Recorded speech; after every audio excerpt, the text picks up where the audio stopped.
বন্ধন, সংস্কৃতির মেলবন্ধন আমরা চাই। অসংখ্য ছোট ছোট সাংস্কৃতিক সংগঠন গড়ে উঠুক।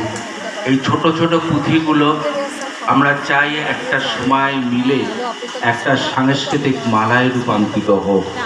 এই আকাঙ্ক্ষা নিয়েই আপনাদের সকলের কাছে, কারণ আপনারা আজকে একটা অনুষ্ঠানের মধ্যে রয়েছেন, সেখানটায় বক্তৃতা দিয়ে ভারাক্রান্ত করতে চাই না, শুধু একটা কথা বলতে চাই যে আপনারা গান করেন, আপনারা আবৃত্তি করেন, কেউ শ্রুতি নাটক করেন।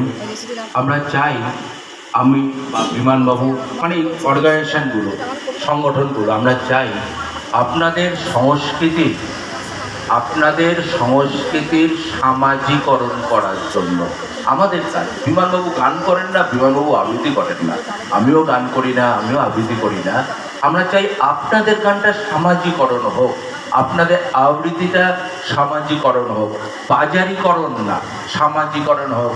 মানুষের মনের মধ্যে যা একটা খারাপ সময়ের মধ্যে দিয়ে আমরা চলছি, আমি আর ব্যাখ্যা করছি না, শুধু চারটে লাইন বীরেন্দ্রনাথ চট্টোপাধ্যায়ের তার কথা বলি। একবার মাটির দিকে দেখো, একবার মানুষের দিকে দেখো, রাত এখনো শেষ হয়নি, কালো অন্ধকার তোমার বুকের উপর